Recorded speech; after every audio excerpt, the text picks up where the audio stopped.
Bom, vamos falar hoje de sangue e suas células, suas propriedades, algumas principais. Não vou entrar em muito detalhe, porque o nosso foco é um pouco mais ligado à parte morfológica, à parte de histologia básica.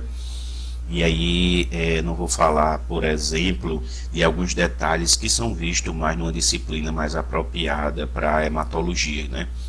Talvez as disciplinas específicas de hematologia laboratorial, hematologia clínica, elas sejam mais adequadas para quem procura detalhes específicos. Mas essa aula está muito boa em relação à informação básica e complementar para que se tenha um entendimento do sangue de uma maneira um pouco mais geral.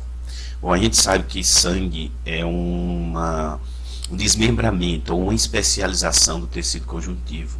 Tem a mesma origem mesenquimal, e se vocês observarem aqui, eu poderia dizer que o tecido conjuntivo está envolvido com o de sustentação, que seria ósseo e cartilaginoso, o de transporte linfático e sanguíneo, e o propriamente dito, que a gente classifica como frouxo e denso, dando derivações para formar tecido adiposo e tecido hematopoético. Esse tecido hematopoético ele se divide em uma linhagem mieloide e uma linhagem linfóide. A gente vai ver isso mais para frente. Então esse tecido conjuntivo especial, líquido, né, digamos assim, ele tem grande importância fisiológica e é o local onde se encontram células e substâncias importantes para a vida. É uma constituição bastante complexa e por ser assim, ele é muito utilizado para a realização de exames, né? Circula pelo sistema cardiovascular, é vermelho nas artérias devido à concentração de oxigênio e azul nas veias pela alta concentração de CO2. Por isso que a gente chama, quando uma pessoa tem uma alta concentração de CO2, geralmente se dá o nome de cianose, a pessoa fica cianótica. Então, há uma distribuição de hormônio e outras substâncias reguladoras através do sangue. O sangue é um veículo de transporte para muita coisa, né? Basicamente, tudo que por exemplo, de hormônio secretado vai para o sangue e o sangue distribui no corpo. E aí atinge os órgãos-alvo. Também está envolvido com a manutenção da homeostase, devido à função de tampão, coagulação e termorregulação. Então, fundamental isso, né? A homeostase é uma maneira mais globalizada, geral, de dizer que são atividades fisiológicas que devem se manter para que um organismo se mantenha dentro da sua normalidade. Também está envolvido com o transporte de componentes do sistema imunológico, né? Iniciando a avaliação das características do sangue, a gente pode partir de valores sobre a totalidade de sangue no corpo. Óbvio que existem algumas variações, alguns livros vão trazer informações com números um pouquinho a mais, um pouquinho a menos. Então todos os valores de referência que eu vou citar aqui, você pode encontrar coisa diferente. Não muito, mas pode encontrar. Então, aqui pegando como uma parte mais genérica que eu acho que esse volume vai de 4 a 5,5 litros de sangue em um organismo, variando de 0,5 litros entre homens e mulheres. As mulheres têm menos. A densidade você tem aí 1.600 no plasma, né, dando 1,024 miligramas por ml. O pH ele sempre está próximo de neutro, ele funciona como um tampão. E aí você pode ter uma variação aí de 0,04 com um pH na casa dos 7,4. Outro detalhe importante que a gente precisa ver, e aqui essa figurinha está muito boa para entender, é que muitas vezes a gente fala soro e muitas vezes chama de plasma. Então o que é soro, o que é plasma? É muito simples de entender isso. Se você pegar sangue e tirar com uma seringa, né, como se fosse uma punção normal, e colocar em um tubo, esse sangue vai coagular, vai formar um coágulo, ou seja, vai absorver os elementos da coagulação, os elementos vão ser utilizados para formar esse coágulo. Daí sobra essa parte clara, geralmente amarela citrina, como se fosse mais ou menos aquele amarelo da cor de urina, é chamado de soro. Ele é translúcido, né? Ele não é, opaco, não é turvo, ele é translúcido. E o coágulo, na realidade, é todo o sistema de coagulação que foi montado aqui para prender as células. Então tem todas as células presas nesse coágulo. Agora, se você colocar sangue em um tubo com anticoagulante, aí a coisa muda completamente. Porque o sangue não vai coagular, com o tempo ele decanta. Decanta por quê? Porque isso aqui tudo é célula. As células são mais pesadas, elas descem. Se você separar essas duas fases, aí sim, você vai ter o plasma translúcido. Por quê? Porque aqui existem os componentes da coagulação. Enquanto no soro eu não tenho os componentes da coagulação. E sobram as células na outra fase. Então, se a gente for pegar esse plasma, que entendemos agora o que é que significa, e começarmos a estratificar o que é o plasma, é possível entender que você tem essa parte líquida, que corresponde a 5% do peso corporal, e aproximadamente 55% do volume do sangue. A água é predominante nesse material, e desse restinho, 5%, eu teria todas as substâncias que vocês já podem pesquisar e observar que existem no sangue. Não é à toa que a gente tem centenas de exames que a gente faz através de dosagem pelo sangue. Então o sangue ele é extremamente importante fisiologicamente, ele é extremamente importante na rotina clínica, como uma maneira de avaliar o estado do paciente.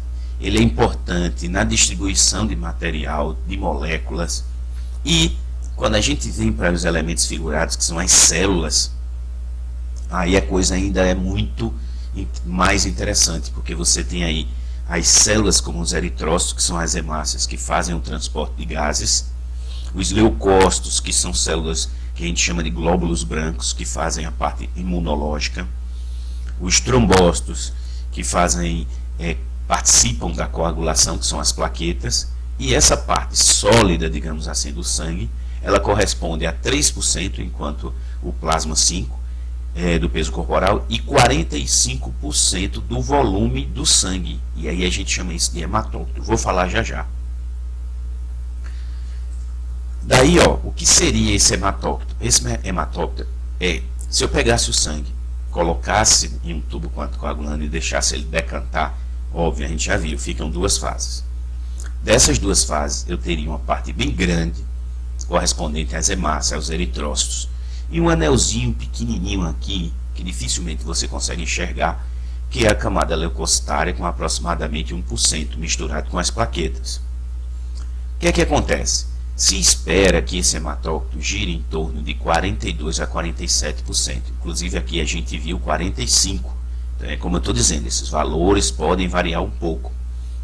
E aqui é uma medida extremamente importante para se avaliar se uma pessoa tem hemácia suficiente, se ela tem sangue suficiente para suprir as necessidades do corpo. E isso na clínica é extremamente importante. Vou dar um exemplo.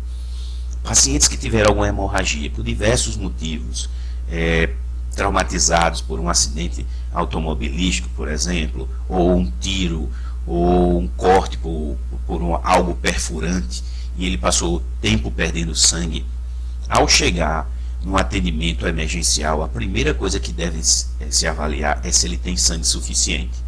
E o hematócrito é o primeiro exame a ser feito, porque se ele não tem um hematócrito próximo a isso aqui, ele vai precisar tomar transfusão. Então, como é que eu vou fazer uma transfusão sem saber se ele está muito abaixo do esperado? Então, valores bem abaixo vão necessitar, vão demandar a transfusão sanguínea. Então, o que é que acontece? De onde o sangue vem? Como é que ele se forma? Falamos que ele tem origem do mesênquima, que vai dar origem às células mesenquimais, que dão origem às estruturas primitivas. Então essa estruturação do que a gente chama de sangue, ela tem nome, e aí se chama hematopoiese. Essa hematopoiese pode ser dividida de acordo com o que ele vai produzir. Se for Eritrócito, a linhagem vermelha, os glóbulos vermelhos, as hemácias, eritopoiese. Se for leucócito, leucopoiese, plaqueta, plaquetopoiese. Todas essas células que a gente está analisando, ou aliás vai analisar, elas têm origem lá na medula óssea vermelha, e aí a gente dá o nome de célula-tronco, ou stem cell, que é uma célula inicial que se diferencia em todas as células do sangue. Mas como é que isso acontece? Como é que isso forma a partir do momento que você tem, por exemplo, um embrião? Então, teríamos fases que poderíamos classificar por conta da característica diferencial, que seria no período mesoblástico, nós nos formamos e nos nutrimos por conta do saco vitelino. E isso a partir de 16 a 19 dias, que termina na 10ª a 12ª semana de gestação. E aí vem dois processos, né? Primeiramente o hepático, que se inicia nas 5 primeiras semanas de gestação e vai adquirindo maior importância na 3ª a 6º mês de gestação. Então, depois disso eu tenho um período ósseo e definitivo, né, que é o período onde a gente adquire uma estrutura para formar as próprias células e não mais utilizar um sistema ou um aporte materno. Então se realiza na medula óssea vermelha, por isso que precisamos, quando o embrião formar a medula, por isso que formamos aqueles moldes de cartilagem para formar osso, para colocar a medula lá dentro. E isso a partir do 4º a 5º mês de gestação. E a partir do 6º mês se torna aí o principal lugar da hematopoiese, que é o agrupamento, né, da criação das linhagens celulares. Os eritrócitos são anucleados e normocíticos. Eu vou falar sobre eritrócito e aí eu explico melhor o que é que significa isso. Aqui está uma foto ou uma preparação histológica da medula. Aqui eu tenho uma espícula óssea e aqui eu tenho a medula. Quando a gente fala medula vermelha, é porque a medula, você está vendo esses espaços aqui, isso é gordura. A medula é cheia de gordura. E aí é uma reserva energética, é lipídio disponibilizado aí na hora que for necessário. E a parte vermelhinha, que é a parte da produção celular. Então, essa é a parte vermelha, é a parte de hematopoiese. Existe um hormônio, que é a hematopoietina, mas se você preferir, quando vai fazer um direcionamento para um tipo celular, eu poderia chamar eritropoietina, por exemplo, leucopoietina. Mas, de uma maneira geral, esse hormônio, hematopoietina, vai estimular a medula a produzir células. Mas o que seriam essas células? Então, nesse esquema aqui, eu tenho um resumo do que seriam essas células. Então, veja bem, aqui está a medula, aqui está o osso, retirei aqui um pedacinho do osso e estou vendo aqui a medula. Nessa medula, eu tenho aquela célula-tronco que eu falei, hematopoiética.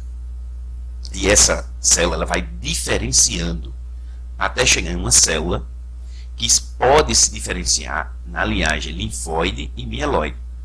Essa linhagem mieloide, por exemplo, vai se diferenciar em todas as células que você visualiza no sangue periférico, não os megacariócitos, porque eles se fragmentam para formar as plaquetas, mas as plaquetas você vai ver os fragmentos do citoplasma dessa célula gigante, grande, né?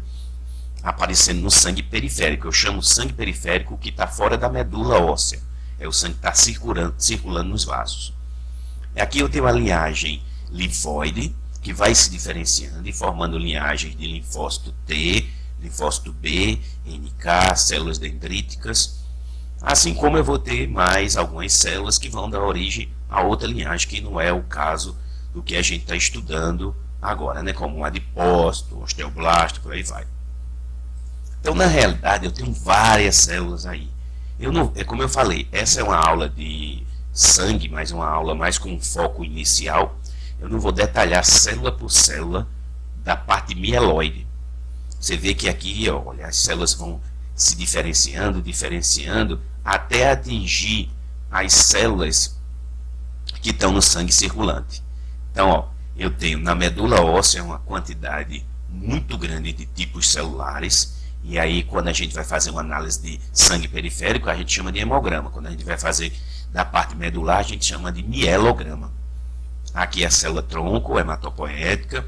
Então, depois eu ainda tenho outras células aqui, como você está vendo, NK, T, B, plasmócito, dendrítica, alguns neutrófilos, mastócitos, eosinófilo, macrófago, que estão no tecido conjuntivo. Ou seja, há uma migração de células. Como você pode pegar aqui, é muito conhecido a questão do macrófago. Então, esse monócito que se originou lá de uma linhagem celular, né? Aí o que é que acontece? Ele migra para os tecidos e aí se transforma em uma célula mais robusta chamada macrófago. Então veja aqui, se eu fizer uma preparação de medula, tudo isso aqui são tipos celulares. E aí o hematologista ele precisa analisar essas células e identificar cada uma delas. Se você olhar agora, cada célula identificada. Então essas células precisam ser identificadas porque existem algumas doenças no sangue que comprometem a linhagem celular, as linhagens celulares, né? E aí você tem as doenças no sangue, como as leucemias. Então é necessário verificar cada célula dessa, ver a linhagem, ver o predomínio dessa célula, analisar no sangue periférico, ver se existem alterações que possam identificar se aquele paciente realmente está doente. Então, esse exame que eu falei anteriormente seria o da medula. Mas vamos voltar para o exame das células sanguíneas, que é o rotineiramente feito. Você faz uma punção de sangue normal, numa veia, geralmente no braço, e aí esse sangue é distribuído numa lâmina, você bota uma gotinha e com outra lâmina por cima, espalha esse sangue. Deixa secar para fixar, depois faz uma lâmina. É isso que você vai observar. Vai olhar as células e vai identificar. Então o hematologista, né, que está analisando, geralmente é um biomédico, um farmacêutico, ele vai contar 100 células para dar o percentual de cada uma. E geralmente se usa equipamentos bem sofisticados para fazer também contagem celular e dar percentuais, né, a contagem que a gente chama relativa e absoluta das células que estão naquela amostra por um determinado volume, ou milímetro cúbico, ou ml, como seja. Geralmente se coloca aqui o tubinho, ou existem equipamentos automatizados, e aí ele vai dizer lá e vai mostrar histogramas e tudo mais, mostrando que existe variação de hemácia, de tamanho, na quantidade de hemoglobina, vai dar percentuais de células de um determinado tipo, de outro, enfim, vai dar, digamos assim, uma parte do caminho das análises. Não que o biomédico, o farmacêutico, ou o médico patologista clínico vá ficar sem ter o que fazer, não. Ele precisa analisar essa lâmina. Essa lâmina, na análise do olho humano, jamais vai se comparar com essa máquina. Não que ela não sirva, ela serve muito bem, porque ninguém conta mais células na mão. Existe câmara de Neubauer para contar células, mas não se faz mais isso, porque essas máquinas elas se reduziram muito de preço, não as mais automatizadas, mas as menores, e são viáveis adquiri-las em laboratório. Essas máquinas ajudam demais, mas existe o que a gente chama de olho clínico aqui, e é necessário que um profissional que das análises clínicas com habilitação em hematologia analise esse material e aí junte aos dados dos analisadores eletrônicos, ok? Então, começando aqui pelos glóbulos vermelhos, eritrócitos ou hemácia, como queira chamar, essa célula bastante interessante, com essa concavidade bilateral, ela carrega dentro dela uma substância chamada hemoglobina. Essa hemoglobina tem esse nome de hemo mais globina, que é a proteína, por causa do ferro. Há uma facilidade de ligação dos gases que ele vai transportar essa molécula. Essa hemácia ela é bicôncava, como eu falei, e as membranas dessas hemácias são flexíveis e não haveria como não ser. Por quê? porque ela precisa percorrer vasos muito pequenos, e a própria estrutura aerodinâmica, digamos assim, dessas células ajudam elas a se locomover de forma mais rápida e atingir os microvasos que existem no corpo. Então, se você fosse fazer uma análise do fluxo dentro de um vaso, essas hemácias estariam correndo pela periferia, enquanto as células mais pesadas estariam no centro. Então, pegando aqui esse desenho, é possível verificar o tamanho da hemácia, né? Ela é aproximadamente 7,8, alguns livros botam 7,5, 7, alguns botam até 8 micras. Então aqui eu coloquei de 7,5 a 7,8 micras, foi o que eu achei de maior consenso. Inclusive nesse livro do Royce, muito interessante, esse capítulo está muito bom, aconselho dar uma lida nele. E aí ele coloca, eu tenho uma parte central de 0,8 micras, com as bordas mais largas de 2,6, com um tamanho, né, o diâmetro, digamos assim, de 2,6. Então essas hemácias, elas vivem, digamos assim, ou seja, elas estão funcionantes, estão viáveis até 120 dias, aproximadamente isso. Como eu falei, há variações, eu já botei aqui variando ainda mais, no outro eu tinha botado de 4 a 5,5 milhões, aí já aqui, salvo engano, no livro do Royce é 4,5 a 5,0, ou talvez outro livro de hematologia que eu tenha consultado, como um livro da Bárbara Ben, que é um livro muito bom, não tem organelas. Então veja que interessante, a gente chama muitas vezes hemácia de célula, mas célula é caracterizada por ter núcleo, a hemácia ela não tem, né? Então é uma célula anucleada, não tem organelas, mas mesmo assim todo mundo chama ela de célula, então é melhor chamar ela de hemácia ou hemoglobina, seria mais correto. Então, analisando agora essa imagem, a derivação das células que vão dar como resultado final os eritrócitos. Então eu teria células mais jovens que vão se transformando em células maduras, que se diferenciam em células que a gente chama de eritrócitos, que na realidade não são células, mas não tem núcleo, não tem organelo, é uma estrutura.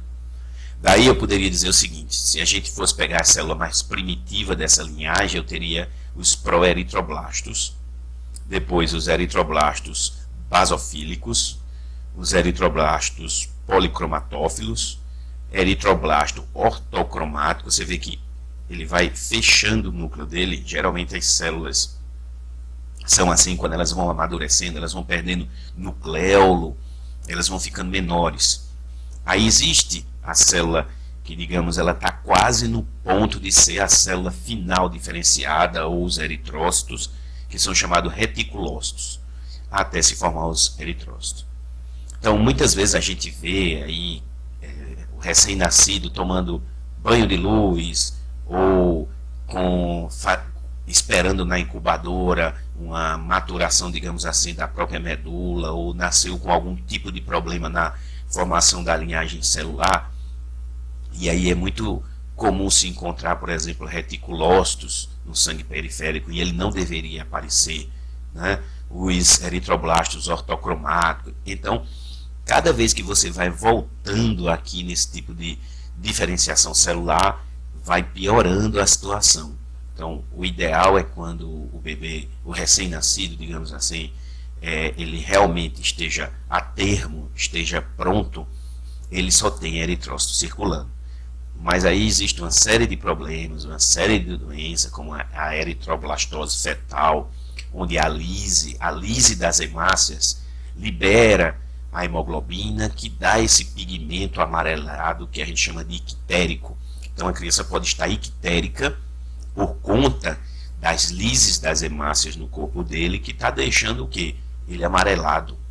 Só que tem uma desvantagem em relação a essa pigmentação. Ela é sensível à luz, e por isso que se coloca os bebês nas incubadoras para dar banho de luz. Coloca uma vendazinha nos olhos dele para que a luz não agrida pela ultravioleta os olhos, e aí se dá um banho de luz e a criança vai perdendo essa pigmentação, a medula dele vai sendo exigida ela vai amadurecendo, porque o corpo da gente trabalha muito sobre dessa maneira. A exigência faz com que ele trabalhe, é feito um músculo, a gente exerce trabalho no músculo, o músculo aumenta, né? A gente pratica esporte quando em fase de crescimento, ajuda o crescimento, então a gente tem um estímulo para poder haver um tipo de resposta, e o organismo é bom nisso. Daí, se eu for observar aqui uma preparação, chamando a atenção das estruturas das hemácias, você vê que o meio dela fica mais claro por conta daquela concavidade bilateral, né, a concavidade, e elas são redondas, tendem a manter, né, seu tamanho, isso a gente chama de anisocitose quando está variando, e normocitose quando está de uma maneira normal. Que seria uma maneira normal? As hemácias tendo essa áreazinha mais clara e mantendo o seu tamanho na média de 7,5, 7,7 micras, 7,6. Agora, elas podem variar? Pode. Ela pode variar de tamanho, de forma, da concentração de hemoglobina, e aí não está normal. Então, quando está normal, chamamos normocítica. Quando está variando de tamanho, eu tenho uma anisocitose. Então, existe nome para cada tipo de variação da hemácia. E isso é muito importante quando você vai caracterizar as anemias. Então, as anemias, elas podem acontecer em 3 situações. Pela diminuição do número total de hemácias. Então, um caso que eu falei, por exemplo, uma pessoa que sofreu hemorragia, ela perdeu muito sangue, então ela perdeu muita hemácia.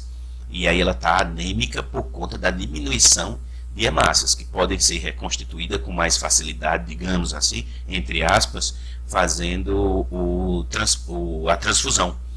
Ou então, a morfologia da hemácia, ela pode estar alterada e você ter, por exemplo, quando eu falei do hematócrito, o hematócrito é uma medida onde você relaciona o número de elementos figurados em relação ao sangue total.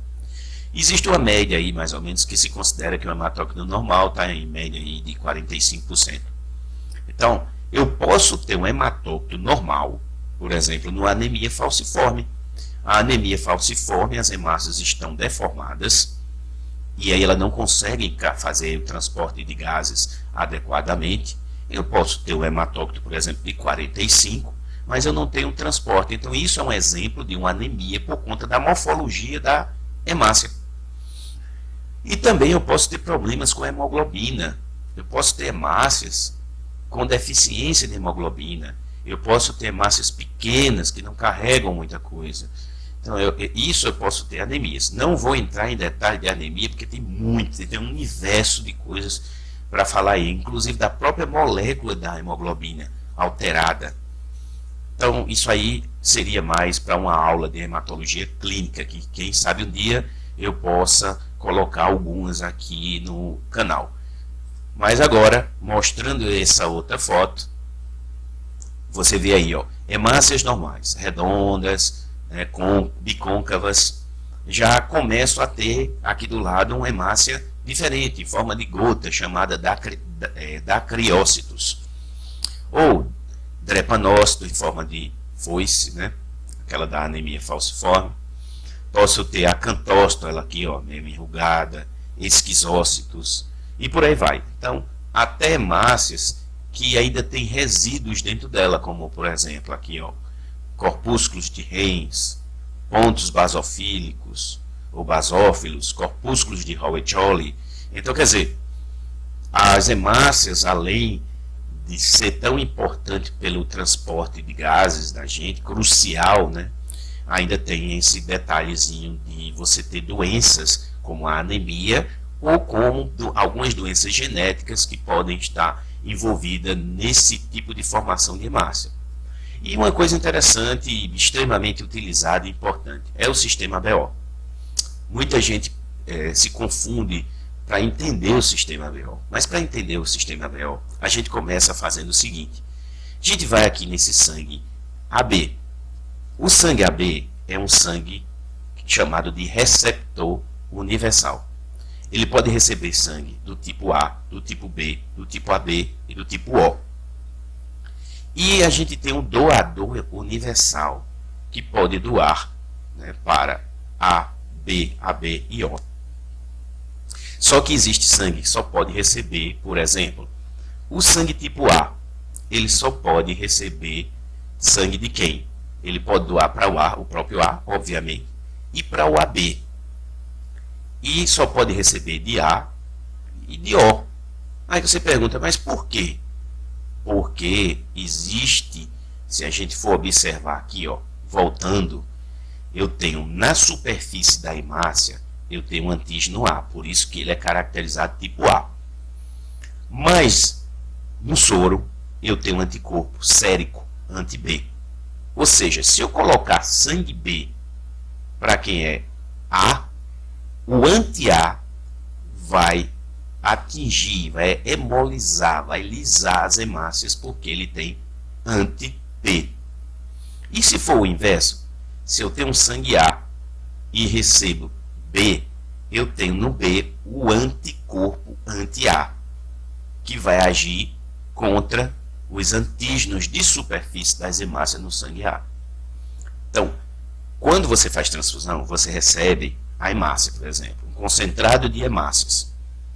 Se você pegar o seu sangue for A e você receber B, não vai resolver seu problema por conta disso, né? Então a mesma coisa aqui em B, ele pode doar para B e AB. E pode receber de O, porque O é o doador universal, e de B, obviamente. Então esses sangues ficam mais restritos, né, na hora da transfusão. Já o sangue AB, veja que interessante. Na superfície eu tenho A e B. Entretanto, eu não tenho anticorpo anti-A e anti-B. Por isso que eu posso receber, né? Aí o que é que acontece? Eu tenho como doação, só posso doar para AB. Ah, mas por quê? Porque eu não posso doar para A. Porque eu tenho aqui, anti-B. E aí vai atingir aqui e hemolizar. Então, eu só vou doar para AB, se eu for AB. Agora, eu posso receber de quem? Eu posso receber de todos. Por quê? Porque A e B, por exemplo, se eu receber sendo AB, eu tenho aqui, os antígenos de superfície, A e B. Então, eu posso receber sem ter problemas de meus anticorpos, porque eu não tenho nenhum, vá agredir as minhas hemácias. Se eu não tenho anticorpo, mas o que é que acontece? Eu não vou agredir as hemácias que eu vou receber. Então você tem que pensar separado. O plasma, digamos assim, e as hemácias. Um tem anticorpo, o outro tem um antígeno de superfície. Se aqui eu não tenho nenhum anticorpo, o que eu for recebendo de hemácias A, B, AB ou O, eu não vou ter problema, porque eu não tenho como agredir o sangue que eu vou receber. E por último, o O, eu tenho aqui, antígeno de superfície das hemácias, novamente, o antígeno O, nem antígeno A, nem antígeno B. O anticorpo anti-A e anti-B. Aí, por exemplo, eu quero doar. Eu não vou doar hemácia, eu não vou doar soro, eu vou doar hemácia. Aí o que é que eu faço? Como eu não tenho antígeno, eu posso doar para A, que tem anti-B, ele não vai agredir nada. Se eu posso doar para B, posso doar para AB, posso doar para O, é ele mesmo. E aí, por que eu não posso receber dos outros? Eu só posso receber de O, porque senão eu vou ter problemas por conta dos meus anticorpos séricos, que é anti-A e anti-B. Então vou me agredir, digamos assim. Então é assim que vai. Lembrar sempre, AB, receptor universal, O, doador universal. Quando a gente vem para cá, para leucócitos, são chamados também de glóbulos brancos, a gente vem logo na cabeça a ideia de imunidade. Leucócito é a imunidade, é a defesa do corpo. é para tudo que é estranho a gente combater, micro-organismos principalmente. Células tumorais, vírus, fungos, bactérias, protozoários, por exemplo, substâncias estranhas, partículas estranhas, enfim, nosso sistema de defesa chama-se leucócitos. Daí, os leucócitos têm uma variação, como eu sempre digo, esses números podem variar, o valor de referência pode mudar de um continente para outro, de uma região para outro, até mesmo dentro próprio de um país, né? Então, ficar de olho nessas variações. Alguns consideram, por exemplo, 11.000 normal, outros consideram 4.000 normal, 5.000 normal. Então, ficar de olho nessas pequenas variações. As células são todas circulares, variando de 7 a 20. 7 seria a menor célula, por exemplo, um linfócito pequeno, 7,5 a 8. E 20 micras, que seria, por exemplo, um monócito, a maior célula do sangue periférico em relação a leucócitos. O tempo de vida vai variar, principalmente em função e muito bem relacionada com o tipo de atividade, e os neutrófilos duram de 6 a 12 horas aproximadamente, enquanto os linfócitos de 100 a 200 dias. Vamos ver cada uma dessas. Aqui só para a gente ter uma ideia, e ainda falando e ainda se precavendo com números de referência, teríamos aqui que o recém-nascido ele tem ainda um número grande, que vai se estabilizando com o tempo, até ele oscilar um pouco nos estímulos na fase de 3 a 5 anos de idade, para depois ir estabilizando e chegar próximo do normal, até o adulto. Como classificar esses glóbulos? Existem classificações que elas vão das mais antigas às classificações mais modernas. De uma maneira geral e clássica, se chama muito a classificação que foi uma das primeiras por conta da microscopia de luz. Na microscopia de luz, é possível visualizar células que têm grânulos e células que não têm grânulos. Daí, se colocou no grupo de células com grânulos os neutrófilos, os eosinófilos e os basófilos. E os agranulócitos, que não têm grânulos, são os linfócitos e os monócitos. São essas células aqui. Você vê que tem grânulos no citoplasma, variando. Os grânulos aqui mais fininhos, aqui maiores e laranja, por isso é chamado eosinófilo, por conta da eosina. E grânulos aqui eosinófilo e basófilo, que são esses mais escuros. Por isso é chamado basófilo, para diferenciar desses. E os outros, que são os tipos de linfócitos, T, B e NK, e os monócitos, aqui em dois formatos de núcleos diferentes, que são as células maiores. Coincidentemente, os granulócitos são células polimorfonucleares, ou seja, o núcleo é um, mas ele tem lóbulos, divididos em lóbulos, que podem variar. Por exemplo, no neutrófilo, eu posso ter 4, 5 lóbulos ou mais. Já nos eosinófilos, geralmente eu vou ver 2 lóbulos, assim como nos basófilos. E aqui, nos mononucleares, só vou verificar um núcleo.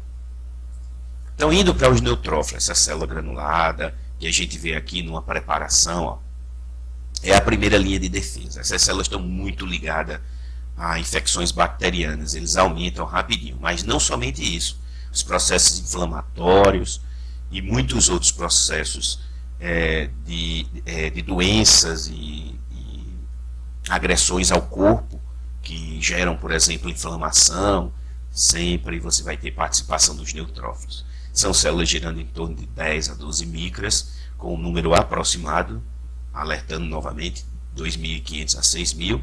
Aqui na minha própria aula mesmo eu tenho valores que você vai observar, eles estão variando, mas isso é proposital, eu boto para que meus alunos fiquem atentos a isso, e eu sempre alerto para eles. São células redondas, você pode ver, todos os neutrófilos são células redondas, são móveis. Eita, então isso é interessante. As células são móveis, esses neutrófilos eles migram para o local, por exemplo, da infecção bacteriana. E aí eles liberam, né, esses grânulos específicos, e ele tem lisossomos também, que vão participar do processo de defesa. Então, observando esse desenho aqui, ele está bem interessante, você vê que o diâmetro desse vaso aqui é menor do que esse daqui. Isso por quê? Porque no momento onde há uma infecção, há também liberação de algumas células, por parte de algumas células de substâncias como histamina, prostaglandinas, que aumentam, né, fazem a dilatação. Isso para quê? Para facilitar a migração, por exemplo, dos leucócitos. E aí o que é que acontece? Há uma atração desses leucócitos para a região infectada, que é chamada de quimiotaxia. Quando os leucócitos percebem quimicamente que eles precisam migrar para uma determinada região, eles exercem uma função, digamos assim, um mecanismo, melhor dizendo, chamado de diapedese. Essa diapedese faz com que esses neutrófilos passem através dos vasos e migrem para o local da infecção. Isso para quê? Para que eles possam fagocitar, nesse exemplo aqui, bactérias e destruí-las. Geralmente, eles morrem formando aquela estrutura que a gente chama de pus, que alguns chamam, quando o leucócito já está morto por conta da atividade, chama de piócitos. Então, através do movimento ameboide, ele chega naquela determinada região e faz a fagocitose. Então, esse é um mecanismo. Quando você olha aqui, nessa preparação aqui hematológica, você vê aqui que tem mais do que 3 lóbulos, como tinha no desenho. Então tem 1, 2, 3, 1, 2, 3, 4, 5 e por aí vai. Depende, mas é possível observar assim. Então eles são os mais numerosos, né, do total de leucócitos, quem vai ter sempre mais em condições basais, normais. Está envolvido com fagocitose de bactérias e fungos, principalmente. A presença de formas imaturas dele no sangue periférico não é um bom sinal. Vou falar um pouquinho mais sobre isso. Inclusive, quando o hematologista vai fazer a avaliação dos hemogramas, ele precisa descrever que viu formas imaturas dessa célula, porque a gente sabe e viu no início que células do sangue periférico, elas são derivações de células mais primitivas, como a gente vê aqui, ó. Eu tenho um mieloblasto, que se diferencia em promielócito, que diferencia em mielócito neutrófilo, que se diferencia em metamielócito, que diferencia em bastão ou bastonete, que diferencia em segmentado.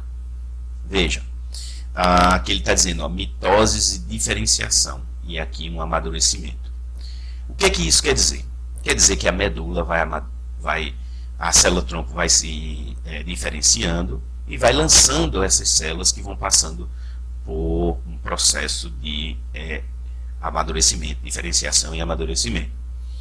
Veja que ele vai mudando a morfologia, assim como a gente viu lá na série de células que vão dar origem ao eritrócito. Quando você observa aqui, você vê que tem inclusive, por exemplo, uma célula que está quase fazendo a lobulação. O que é que acontece?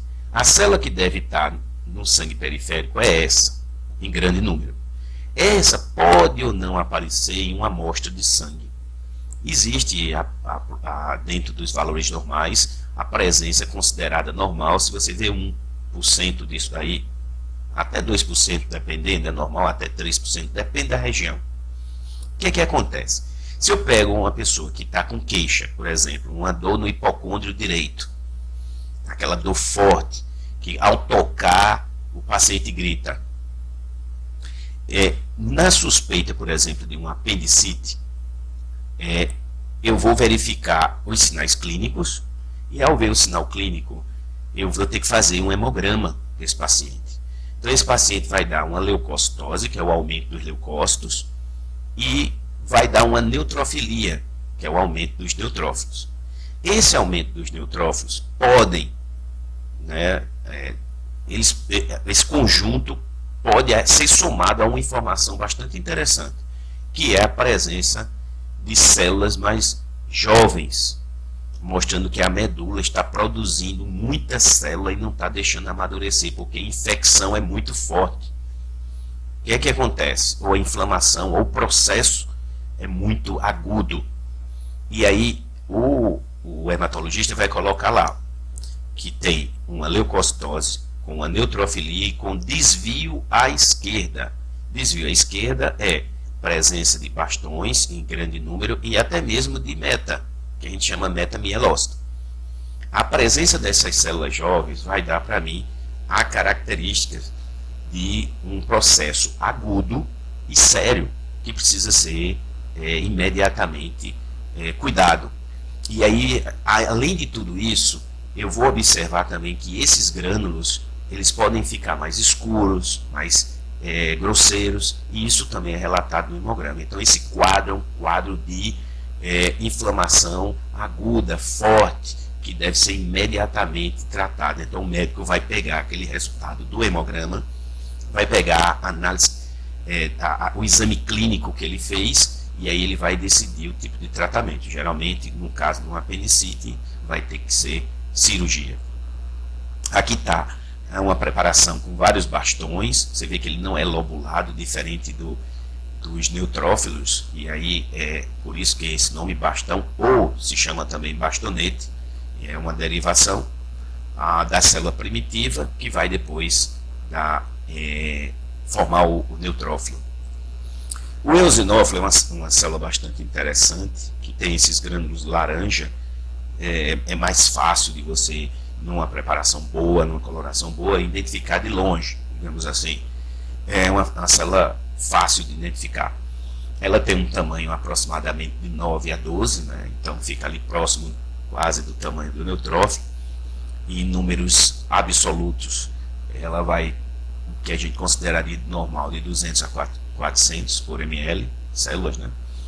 Nos seus grânulos tem essas substâncias farmacologicamente ativas que participam do processo, principalmente anafiláticos. E numa preparação você vê esses grânulos, aqui ficou quase tudo vermelhinho, então não dá para ver bem, mas dá para identificar. O hematologista experiente, ele identifica facilmente. E aqui não, aqui está bem laranja, é mais fácil de verificar os dois lóbulos do núcleo e os grânulos amarelados. Aqui também os grânulos amarelados. Então, a característica do eosinófilo é ter esse núcleo bilobulado com os grânulos eosinofílicos. E aí ele está dizendo aqui, ó, defesa contra helmintos, ou seja, vermes.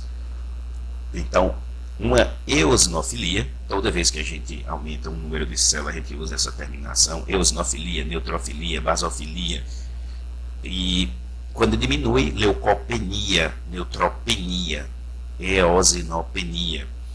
E aí, além dos processos alérgicos, anafiláticos, eu tenho também pessoas infectadas por helminto, por exemplo, uma ascaridíase, né, estrongiloide, tricúris. Algum desses helmintos, eles fazem com que haja uma eosinofilia. E os basófilos? Os basófilos são células meio que um reforço. Essas células você não vai ver comumente, é difícil achar essas células numa preparação de sangue. Às vezes eu brinco até com os alunos que quem achar um basófilo eu dou um ponto para a prova, mas realmente é difícil. Então esses basófilos são essas células arredondadas, bilobuladas, com os grânulos basófilos e eosinófilos. E esses grânulos liberam, inclusive, histamina e heparina. Heparina é um anticoagulante, a histamina é um vasodilatador. Então, ele está realmente associado ao eosinófilo naquelas reações anafiláticas. Daí, numa preparação, você vai ver essa célula meio escurinha, os grânulos grosseiros basófilos muitas vezes se destacam, né, pela própria cor. E ele diz aqui, participação em reações alérgicas, imunomodulação de linfócitos T. Então, uma célula bastante importante, que quando os neutrófilos também não estão dando uma resposta adequada, os basófilos começam a aumentar.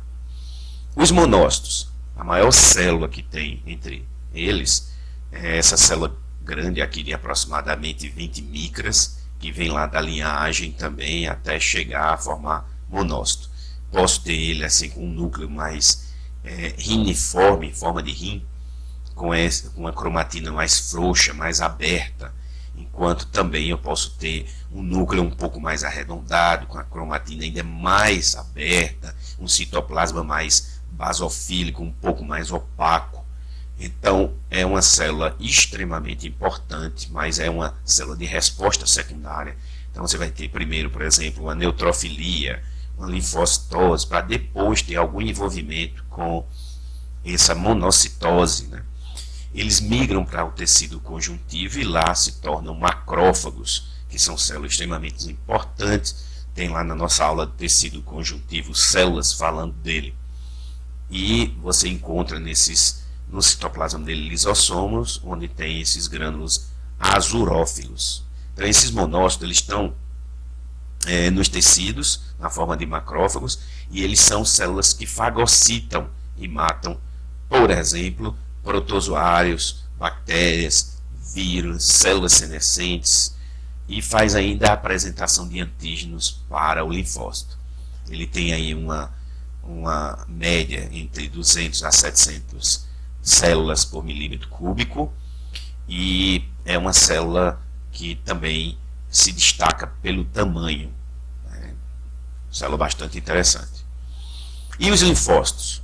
Linfócitos são interessantes porque eu vou ter células pequenas, linfócitos pequenos, e linfócitos grandes. Há um número aí de 1.500 a 3.000 por ml, sendo 30% do total de glóbulos brancos, e eu vou ter uma subdivisão, os linfócitos tipo T, B e NK. Os linfócitos têm aí uma relação núcleo-citoplasma, ou seja, eu tenho uma relação muito alta de núcleo em relação ao citoplasma, ou seja, eu tenho pouco citoplasma e muito núcleo. Uma cromatina um pouco mais fechada, mais escura, mais densa, mais fina.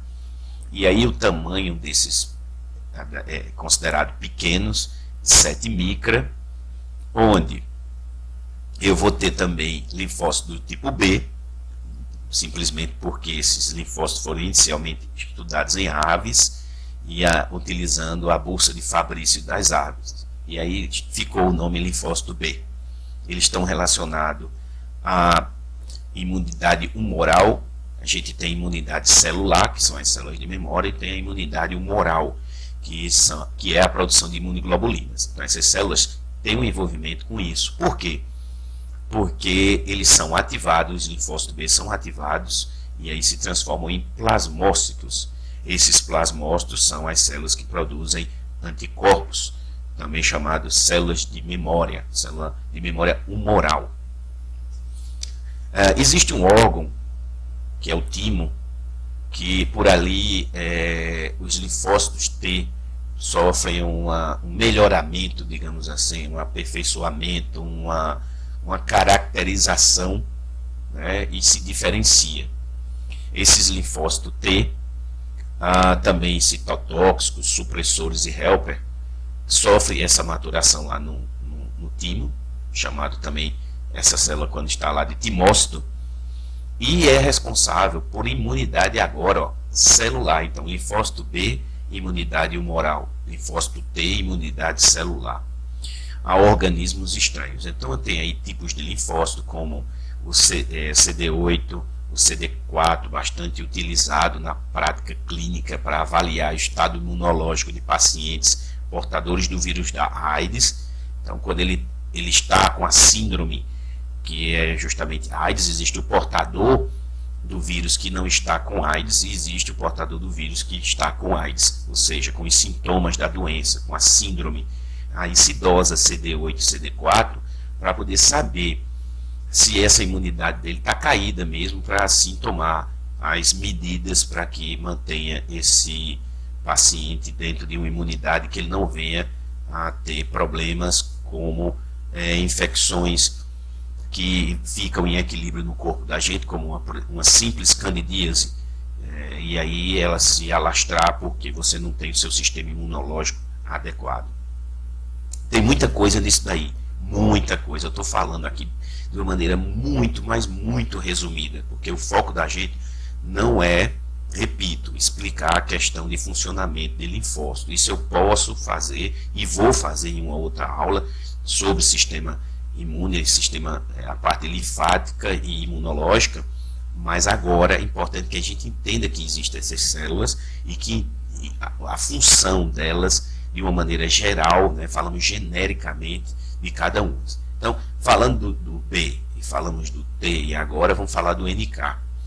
Então, também é uma imunidade, faz parte da imunidade celular, participa, por exemplo, da defesa de tumores, reconhecendo a superfície dessa célula através desse complexo principal de histocompatibilidade e de infecções virais. Então, há um reconhecimento, essa célula tem que reconhecer o que é próprio e o que não é próprio para poder matar. Por isso que é NK, Natural Killer. Daí, distingue células infectadas e tumorais devido à estrutura de superfície das células. Então há uma leitura da superfície das células. A gente tem no corpo identificadores celulares, identificadores tissulares, que fazem com que o nosso organismo rejeite o que não tem aquela característica.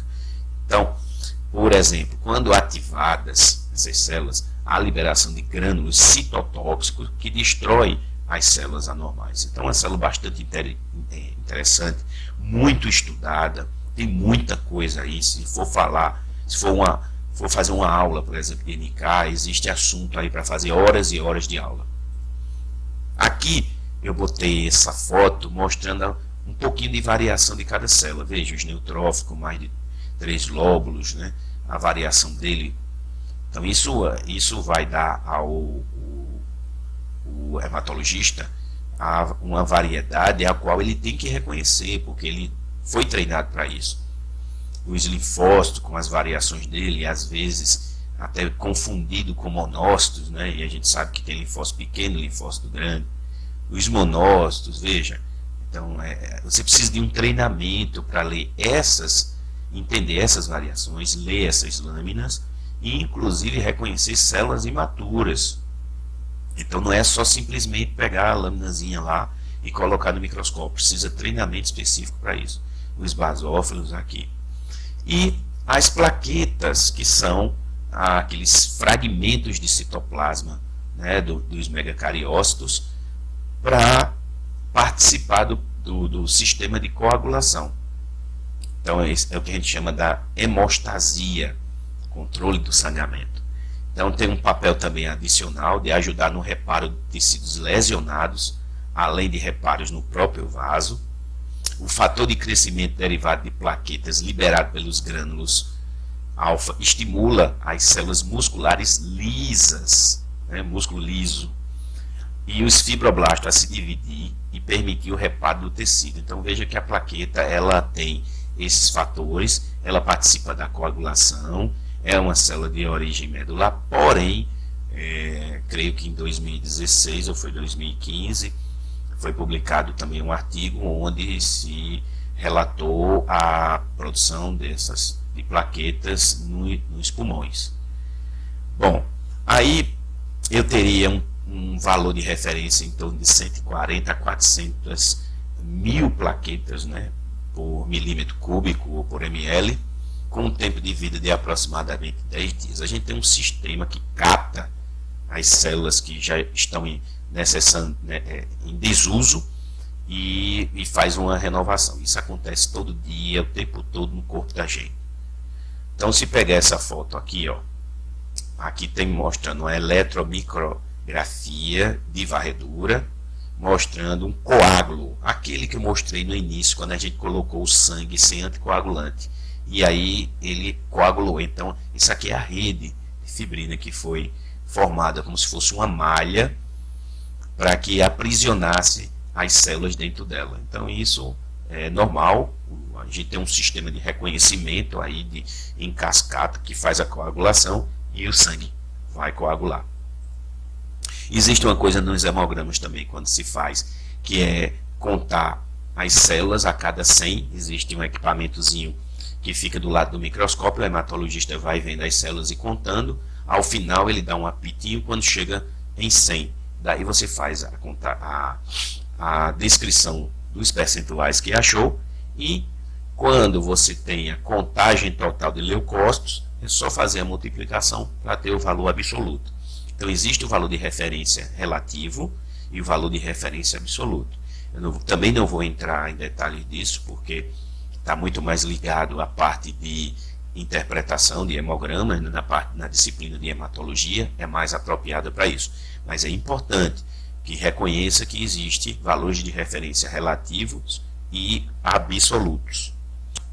Já deu para entender aqui que o sangue também, a gente tem doenças que são verificadas no sangue. Basta que uma linhagem daquela diferenciação celular aconteça e gerem clones diferentes, né, mutados, alterados, para a gente ter uma doença. E uma delas são as leucemias. Então existe grupos de leucemia. Aqui tem uma foto de células linfáticas que a gente chama de linfoblasto, né? Todo blasto é uma célula mais primitiva que vai dar origem a outra, por exemplo, linfoblasto dando origem a linfócito, por exemplo. É uma leucemia linfocítica aguda, o tipo mais comum de leucemia infantil. Então tem linhagem, como por exemplo as leucemias linfocíticas, que são um pouco mais, digamos, entre aspas, dependendo da condição, do estado, da idade e fáceis de tratar, de conseguir cura, enquanto as mieloides têm, de uma maneira geral, um grau de dificuldade um pouco maior. Isso vai depender de uma série de fatores, depende muito de idade, da origem, do tipo, em qual linhagem celular, em qual ponto da linhagem celular aquilo aconteceu. Então vai depender muito.